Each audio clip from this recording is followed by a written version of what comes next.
Olá, sou Renato Carneiro e hoje vim conversar com você sobre um tema que algumas pessoas nunca pararam para pensar. Você já se perguntou se é possível ter tranquilidade financeira em um projeto social? Eu sei que existem vários paradigmas, né? Várias informações que a gente recebe quando se aproxima do terceiro setor. E aí são frases como projeto social sempre está no vermelho, todo projeto social briga diariamente para poder funcionar, quem trabalha em projeto social vive em sofrimento financeiro, só quem pode trabalhar em projeto social são pessoas que têm outra fonte de renda ou que casaram com pessoas que são milionárias. Eu sei que você já ouviu muitas dessas frases, você inclusive já pensou em algumas delas. E o objetivo é a gente justamente conversar sobre possibilidades para que você possa atingir essa tão sonhada tranquilidade financeira. Sei que as dificuldades são grandes, não vou conversar aqui com você sobre nada que seja mágico, nem nada que aconteça rapidamente, mas a gente vai trocar e vou compartilhar com você algumas dicas de coisas que você, sem muito esforço, pode já começar a ter algum impacto na dinâmica financeira da sua instituição para que você atinja essa tranquilidade. Tranquilidade, o que eu chamo de tranquilidade financeira são projetos que conseguem atender as demandas e as necessidades da comunidade, realizando o que elas planejaram para fazer naquele ano, e além disso mantém um fundo de reserva para desafios que podem surpreender, tá?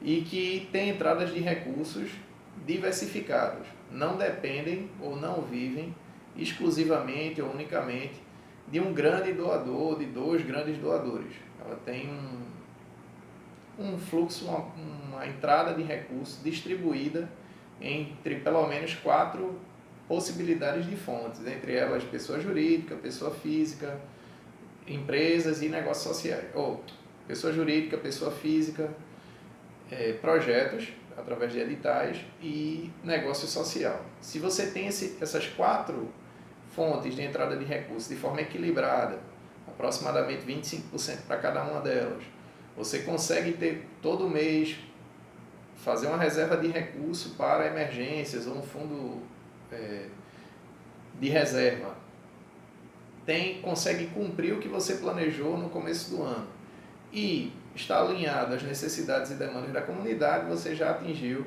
a tranquilidade financeira. Talvez ver esse vídeo só possibilite a você as certezas relacionadas a isso.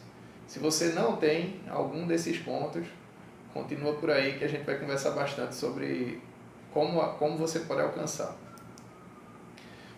O que não é tranquilidade financeira, porque algumas pessoas pensam que estão buscando tranquilidade financeira, mas estão buscando outras coisas. Dinheiro sobrando. Isso nunca vai acontecer em projeto social. Mas eu falei sobre um fundo de reserva. Fundo de reserva não é dinheiro sobrando, é um dinheiro que foi planejado e que está sendo economizado para um período que você precise, para um período em que os seus parceiros passem por alguma dificuldade, como a gente está vivendo agora durante a pandemia. Muitas instituições fecharam porque os seus patrocinadores, sejam eles pessoas físicas, empresas, editais, foram suspensos ou não puderam fazer o repasse do recurso e não havia fundo de reserva. O prazo, que eu considero um prazo interessante para fundo de reserva, é em torno de 12 meses. A gente pensava em 6 meses, mas levando em consideração o que tem acontecido durante a pandemia, um ano é um prazo seguro para que você consiga passar por uma tempestade, vamos dizer assim, e se reorganizar para voltar a ter as entradas de recursos. Uma outra coisa que as pessoas chamam de tranquilidade financeira, mas que também não é você ter muito dinheiro de um só doador. Como eu falei, é importante que você tenha entradas diversificadas. Não adianta você ter um grande doador que viabiliza todos os seus projetos, todas as suas ações, porque qualquer coisa pode acontecer com ele e aí você perdeu tudo. Eu lembro da história de uma organização grande que trabalha com recursos, com meio ambiente, com recursos naturais, com a preservação da natureza, e ela tem um único doador, tá? Um doador gigantesco. ela até recebe, ela tem um espaço que recebe visitas e essas visitas são cobradas, mas o valor que entra é praticamente para manter a alimentação dos animais que ficam lá. Um belo dia, esse grande doador que ela tinha foi impactado pelas mudanças políticas que o nosso país sofreu alguns anos atrás, em 2019, para ser mais preciso. Esse doador ele não pôde investir em nada de responsabilidade social, todos os projetos começaram a ser auditados e o repasse de recursos para as entidades ficou travado, ficou impossibilitado de acontecer sem previsão de retorno. E aí eu recebo o contato dessa organização dizendo que eles tinham uma missão para mobilizadores de recursos que eles consideravam experientes. Qual era a missão? Mobilizar 7 milhões de reais em 30 dias. Tá? Na verdade, em 27 dias, porque já tinham se passado 3 dias do início do mês, né?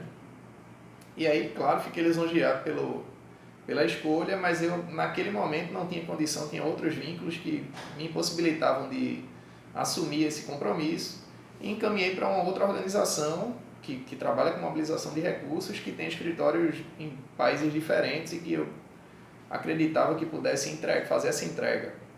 E de fato ele conseguiu, ele mobilizou em menos do que isso, né? Porque a conversa comigo restava 27, eu acho que ele foi mais ou menos em torno de 24 dias, ele conseguiu mobilizar 28 milhões de reais. Pagou os 7 milhões que a organização disse que precisava e ficou para para o escritório mobilizador de recursos 21 milhões de reais. Essa organização ela não estava em condição de negociar pagamento, negociar preço pelo recurso que ela precisava. Ela estava em busca de alguém que topasse e estava disposta a pagar o valor que essa organização cobrasse, desde que fizesse a entrega. Esse contrato seguiu por 2 meses apenas. No segundo mês ela ainda manteve o contrato e foi mobilizada num valor muito próximo do que aconteceu no primeiro mês. E aí no terceiro mês esse grande doador disse, tudo foi restabelecido, eu posso voltar a fazer os pagamentos normais, inclusive vou pagar o retroativo desses 2 meses que ficaram pendentes. A organização ficou muito feliz e em vez de manter as 2 possibilidades de entrada de recurso, ela resolveu romper com o escritório de mobilização e ficou novamente dependendo de um único parceiro. Isso coloca essa organização numa fragilidade muito grande. E olha que ela tem uma entrada mensal de 7 milhões de reais, através do projeto e do edital.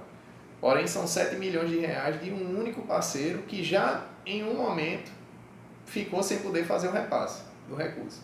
Então, quando ela retorna para essa situação, ela mantém, na verdade, estabelece um status de fragilidade maior ainda do que ela tinha antes. O que a gente tem conversado para superar essa fragilidade, o que ela deveria ter feito era manter as 2 possibilidades de doação.